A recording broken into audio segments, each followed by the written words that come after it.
Hi guys.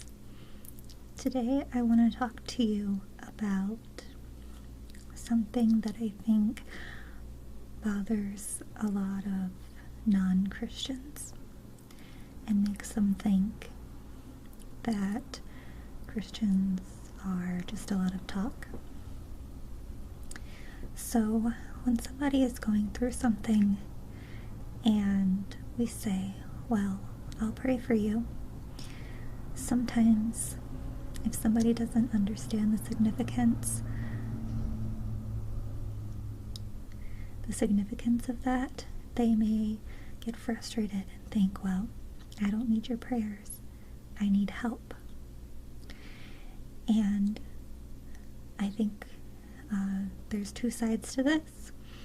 One side is some Christians are just lazy and they kind of use the term or the words, I'll pray for you, instead of actually putting their hand to something and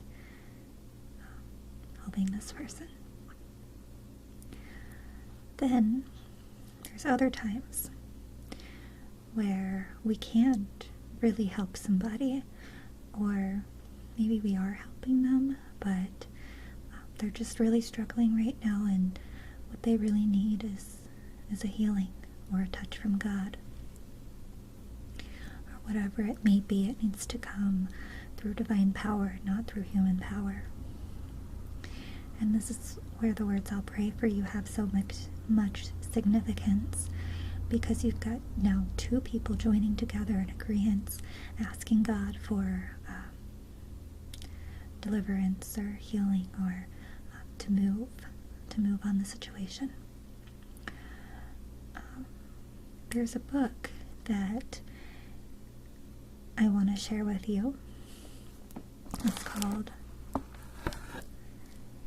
Streams in the Desert by Mrs. Chaz E. Kalman. And I was given this for Christmas, this past Christmas, and it's a devotional book, and the copyright, it's pretty old.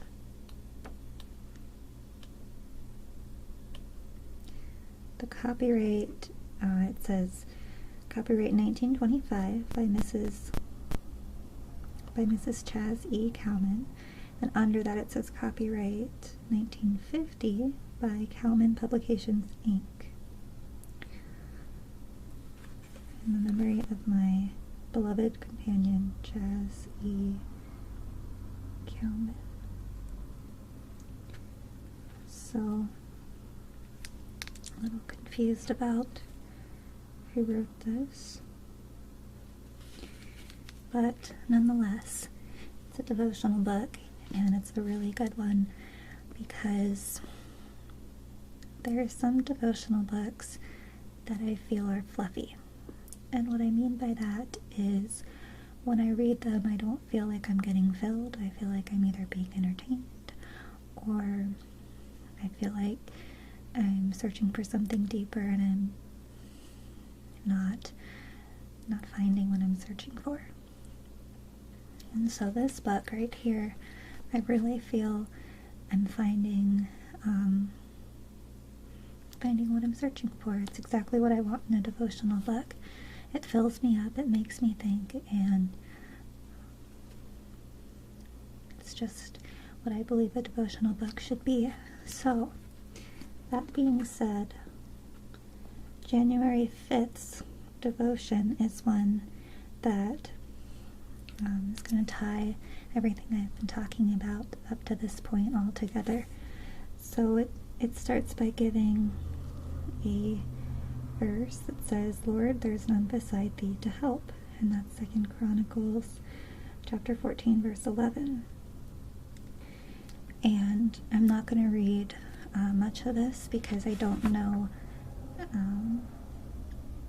how the copyright works, but I'll just start reading parts of this that pertain to what I want to talk to you about. Remind God of his entire responsibility. There is none beside thee to help. mercy. It may be that your difficulties have been allowed to come to so alarming a pitch that you may be compelled to renounce all creature aid to which in lesser trials you have had recourse, and cast yourself back on your almighty friend. Wasn't that written so well? I love the way that was written, because first it says, remind God of his entire responsibility. Did God forget? No, of course not. But God is personal, and we can talk to him, and we can say, God, there is none beside you that can help me.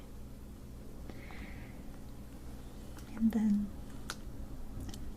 I think that these times when everything just comes crashing down on us, and there's not a thing that a soul can do for us.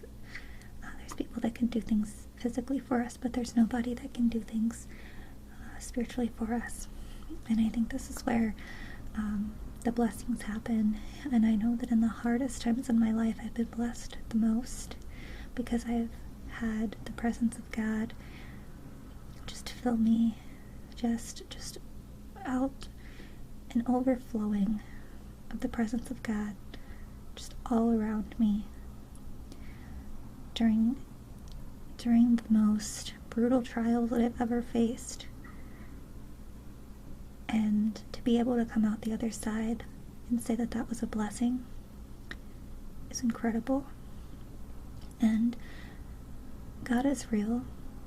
He's true. He's loyal. And he's omnipotent, and he is there. There's sometimes nothing that somebody can do for us, but just to know that they're praying and that we're communicating to God together. It's all the comfort that they can be at the time. And before you understand how much prayer does, that may sound like a cop-out, like, well, I'll pray for you. But once you understand it, it may be for some people, and I'm sorry if you've had that experience, but on the contrary, once you understand how powerful prayer is, you're going to receive that differently next time you're told somebody's going to pray for you during your trial.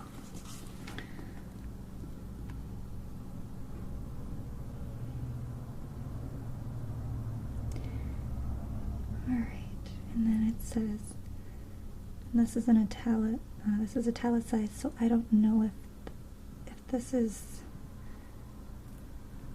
like a insert or if this was written by the same person, but it says, when nothing whereon to lean remains, when strongholds crumble to dust, when nothing is sure but that God still reigns, that is just the time to trust. 'Tis better to walk by faith than sight, in this path of yours and mine, in the pitch black night when there's no outer light. It's the time for faith to shine. It's so true, and those words mean so much to me because I've experienced them for myself. There's a verse that goes something like, taste and see that the Lord is good, that the Lord is true. And I've tasted and I've seen that the Lord is both good and true. When nothing whereon to lean remains, when no human help is possible, strongholds crumble to dust, when something that always was your go-to does nothing for you in this trial you're facing, when nothing is sure and you have no idea what to believe or do anymore, you know for certainty, without a shadow of a doubt, that God still reigns.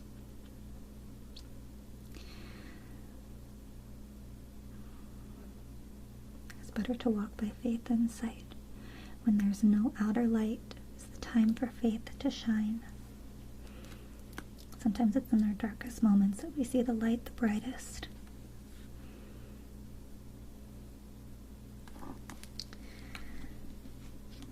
then, well, this is in 2nd Chronicles as well. Let's see. I'm about to read you a verse. 14:11. Okay, what I'm going to read you is 32:8. With him is an arm of flesh, but with us is the Lord our God to help us and to fight our battles. So sometimes what we need is human help. Sometimes we need somebody to, if we're disabled or elderly and we can't take care of our lawn, for example, then we need human help. And hearing somebody say, I'll pray for you, well, thank you. Would you please pray that somebody would come and cut my grass or water my flowers? So there's that. But on the flip side, there's times when what we need is not an arm of flesh. Sometimes what we need is the Lord. And now that's not to say that we don't always need the Lord, but if you've ever faced a trial, then you know exactly what I'm talking about. So, that's all that I wanted to talk to you guys about today. I hope that that was encouraging, and that your spirits were lifted, and that you either learned something or got something out of this. Until next time.